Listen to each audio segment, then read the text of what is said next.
అమ్మ ఈ రోజున సిలిండర్లని గాని పెద్దవాళ్ళ పెన్షన్లని గాని చంద్రబాబు గారి ప్రభుత్వం ఎలా ఉందంటారు? చంద్రబాబు నాయుడు గెలడమే మంచిది. వచ్చిన కానించి అందరికీ బాగానే ఉంటుంది, ఏం పర్వాలేదు. జగనన్న గెలిచిన కానించి జనాలకి నష్టపెట్టడమే గానీ ఏం న్యాయం లేదు. ఎవరికి చేయలేదు అమ్మ. మేము ఇల్లు కట్టుకొని లోన్ ఆడుకోను, లోన్ మేము తీరుస్తామా జగనన్న తీరుస్తాడా? మేమే తీరుస్తాం కదా. రేషన్ కార్డు తీసేసాడు, ఈయన పెన్షన్ తీసేసాడు, మాకు చేసే మేలేది. ఆయన కేసు ఓట్లు వేసి గెలిపించారు. నాన్న చేసినప్పుడు ఆయన ఇట్లా చేసాడమ్మా, మీకు కారు ఉందనో లేదా మీకు అది ఉందని మీకు వాళ్ళ నాన్న లేదు, మంచి ఆయన. వాళ్ళ నాన్న రామారావు అది చిచ్చా అవేం లేవు. రామారావు ఎట్ట ఇదైనాడో ఈ రాజశేఖర రెడ్డి కూడా చాలా మంచోడు, కొడుకే దుర్మార్గుడు.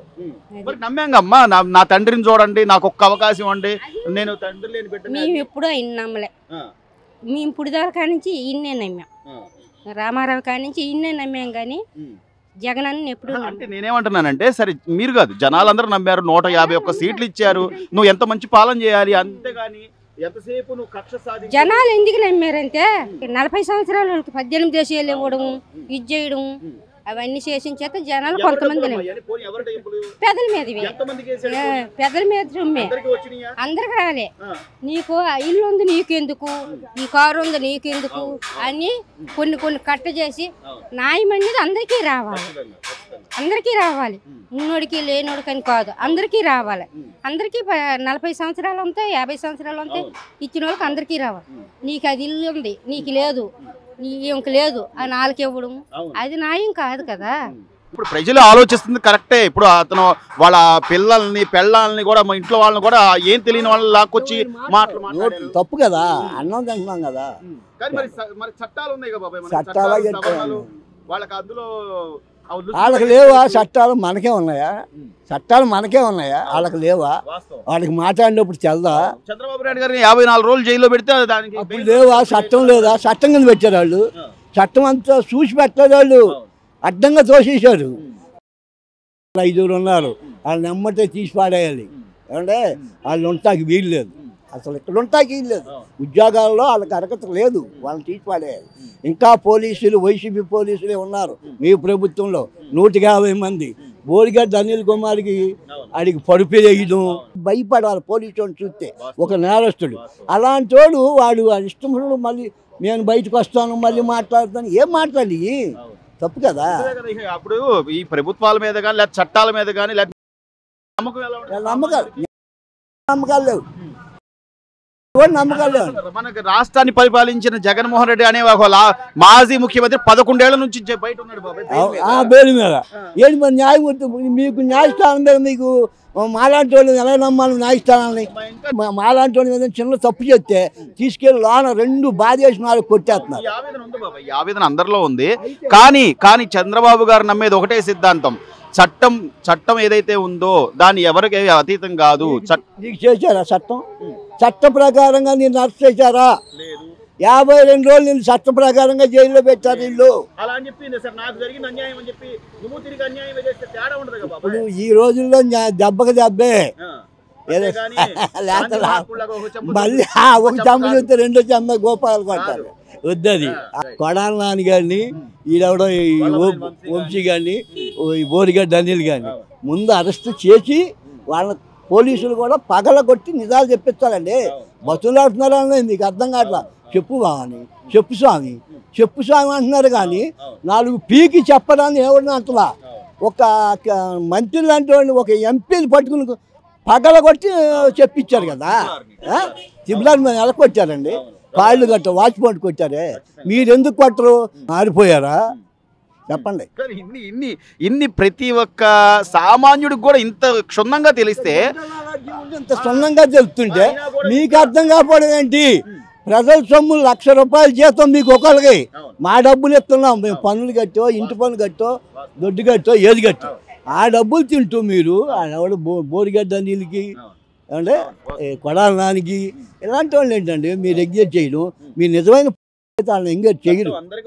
చట్టం అందరికీ ఒకటే, నన్ను బాగా తీసుకెళ్ళి తప్పు లేదు. వాడిని కూడా బాదు నిజం చెప్తాడు. వాడిని పూజ చెప్తుంటే ఇప్పుడు 15 రోజులు 2 నెలలు అవుతుంది బోరిగడ్డని. ఏ ఒక్క నిజం చెప్పాడో మీకు? ఎందుకు చెప్పలేదు?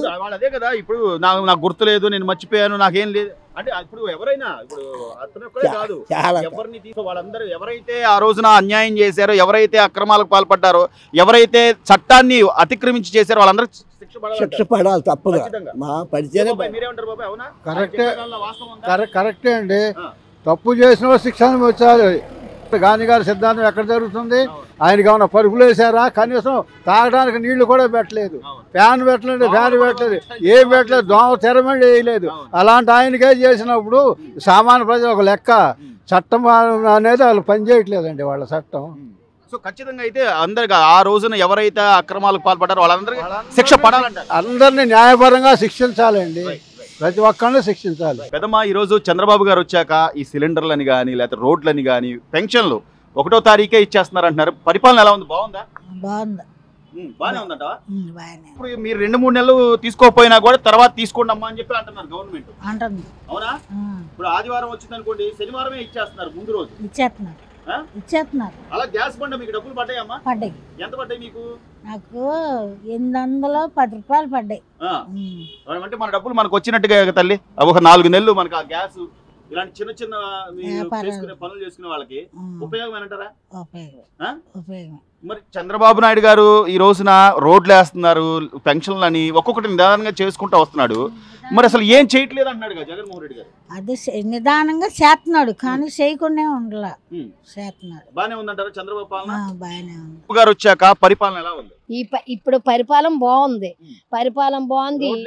రోడ్లు బాగున్నాయి, ఇల్లులు ఇస్తామన్నాడు. ఒక ఉండడానికి గూడు ఇస్తే మాకు శానయ్యా, అదే మేము కోరుకున్నది. ఆయన అయితే ఇప్పుడు పల్లెటూర్లలో అయితే 3 సెంటు, పట్నంలో అయితే 2 సెంటు ఖచ్చితంగా ఇస్తానని చెప్పి ఆయనకు దాని నమస్కారం పెట్టి మాకు అది కావాలనే కోరుతాను. మా 2 ఇచ్చినట్టుగా అయితే జన్మలో తెలుగుదేశం మానము, జన్మకి ఆయనకే రుణమయ్యి ఉంటాము. అది చెప్పింది. గూడు కావాలి, గూడును పెన్షన్ ఇచ్చితే శానా అదే మాకు పెన్షన్ గూడు ఇచ్చితే, లేకపోయినా మేము గంజి నీళ్ళు తాగేనా ఆయన ఇచ్చిన కోట బియ్యంతో బతకగలం. నమ్మకం అయితే ఉంది చంద్రబాబు ఉంది ఓట్లేసినాము, అందుకే ఓట్లేసి గెలిపించినాము.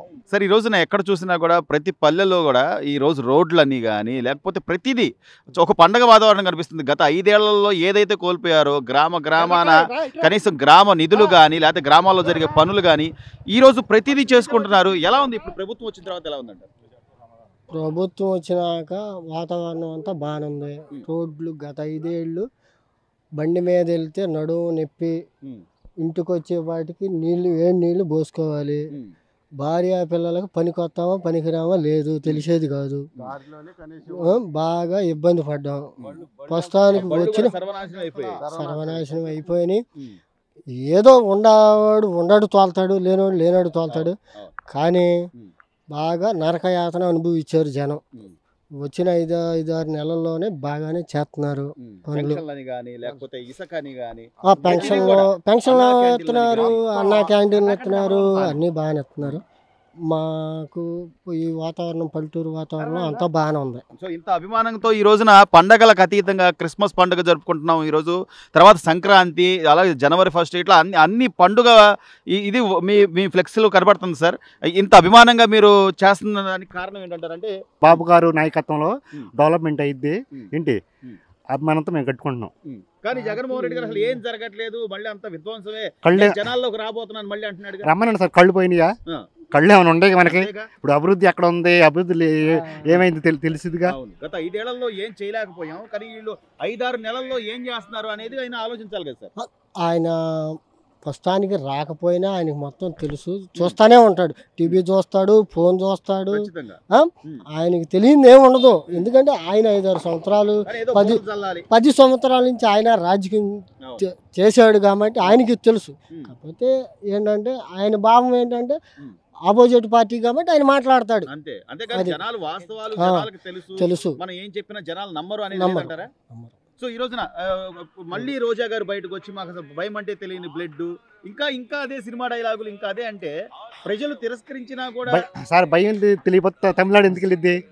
తమిళనాడు ఎందుకు వెళ్ళిద్ది? అంతేగా. ఇక్కడ లేదు కదా ఇక్కడ లేదుగా, భయం తెలియదు. మరి తమిళనాడు ఎందుకు వెళ్ళిందామా? అంటే వీళ్ళు పరిపాలన మీద దృష్టి పెట్టారు, మమ్మల్ని పట్టించుకోవట్లేదు అని, లేకపోతే అసలు ఏమనుకుంటున్నారంటారు వాళ్ళు? సార్ భయంతో వల్లే తమిళనాడు వెళ్ళిందామా. భయం లేకపోతే అంత తమిళనాడు వెళ్తావు.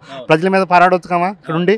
ఏంటి బాబు నాయకత్వంలో అన్యాయం జరగదు. కనీసం నగరిలో ఓడిపోయిన తర్వాత మళ్ళీ నేను ఎందుకు ఓడిపోయాను, ఇక్కడ వాళ్ళు నన్ను ఎందుకు తిరస్కరించారు అని కనీసం అవును సార్, తెలుసుకోవాలి ఎంతవరకు. ఇప్పుడు వచ్చి అధికారం వచ్చి 7 నెలలు అవుతుంది, ఎంతవరకు తెలుసుకోవాలా. అది సార్ మొత్తం మీద ఏమంటారు, పరిపాలన ఎలా ఉంది, ఎట్లా పరిపాలన నెంబర్ 1 సార్. అంటే మాకు అభిమానంతో మేము చెప్పట్లా, పరిపాలన మాత్రం నెంబర్ 1. సార్ ఈ రోజున ప్రతి పల్లె గ్రామాల్లో కూడా ఈ రోజు రోడ్లు వేస్తున్నారు, ప్రతిదీ పెన్షన్లని కానీ ఆయన చెప్పినట్టుగా ఒక్కొక్కటి చేసుకుంటూ వస్తున్నారు. అయినా కూడా ఏదో ఒక బురద జల్లే కార్యక్రమం జరుగుతుంది, ఎలా చూడాలంటారు? అసలు ఈ పార్టీలో అనేది బురద జల్లినా కానీ జనాలు నమ్మరండి. అన్ని పనులు స్పీడ్గా, అసలు ఏది పింఛనైనా సరే ఆయన ప్రభుత్వంలో 250 కాడికి పెంచాడు, ఈయన ఒక్కసారి 1000 రూపాయలు పెంచేశాడు. ఏకలాగులకి 6000 చేసేసాడు, 3000 పెంచేసి. ఏదైనా టైం అంటే టైము, కానీ వడ్డుదైనా ఏదైనా సరే ఏ పథకమైనా ఇవ్వాలంటే మాత్రం గ్యాస్ ఏదైనా కానీ అంత ఫాస్ట్గా చేస్తున్నాడు. మళ్ళీ ఉచిత బస్సు అన్నాడు, అన్ని చేస్తానన్నాడు. సార్ అంటే ఈ రోజున ప్రతి రాష్ట్రం ఆలోచిస్తుంది అంటే ఆంధ్రప్రదేశ్లో ఒక్కొక్కటి ఇంప్లిమెంట్ చేసుకుంటూ వెళ్తుంటే వాళ్ళకి లోటు బడ్జెట్ కదా, అప్పుల్లో ఉన్నారు కదా, అయినా కూడా ఎలా చేయగలుగుతున్నారు అంటే చంద్రబాబు నాయుడు గారు అనే ఒక బ్రాండ్తో ఈ రోజున పరిశ్రమలు, ఉద్యోగాలు ఇవన్నీ రాబోతున్నాయి అనేది వాళ్ళ నమ్మకం అనుకోవచ్చు అంటారా? ఏమండి, మా పిల్లలే చదువుకున్నారు సార్, ఏమీ లేదు. ఒక సెంటు ఇచ్చావో 1/2 సెంటు ఇచ్చావో తీసుకెళ్ళి అక్కడ పడేసేవాళ్ళు. నానా ఇబ్బందుల్లో ఉండారు, ఒక రోడ్డు లేవు, ఏమీ లేవు, తాగుతాను లేవు, దామల్లో ఉండాలి. మా పిల్లలు చదువుకున్నారు, బీటెక్ చేశారు. ఇవాళ ఏమైనా పరిశ్రమలు వస్తేనేగా మా పిల్లలకి ఒక ముద్ద పెట్టేది. మాకు పేరు మార్చుకున్నారు, ఎంతమంది విద్యార్థులు పంపించారు, ఏమి లెక్కే లేదు, దానికి కూడా అసలు లెక్కలేదు. అసలు ఎవరైనా పిల్లలు చదువుకుంటే ఉద్యోగం లేదు, ఏమైపోవాలి మరి? పక్క దేశం వెళ్ళి పక్క దేశం మేము పంపించే పొజిషన్ ఉంటుంది. మేము మామూలుగా ఏ రోజు పని చేసి ఏదో చదివించుకున్నాం, పక్క దేశం పంపించాలంటే ఎక్కడ మేము ఎట్ట పంపించగలుగుతాం? మరి ఇన్ని తెలిసి కూడా ఇంకా నేనేదో జనాల్లోకి వస్తాను, అసలు అన్యాయం జరుగుతుంది, ఇక రావటం అనేది లేదని చరిత్ర. ఇక రావటం అనేది జగన్మోహన్ రెడ్డి అనేది రాడు, లేదు.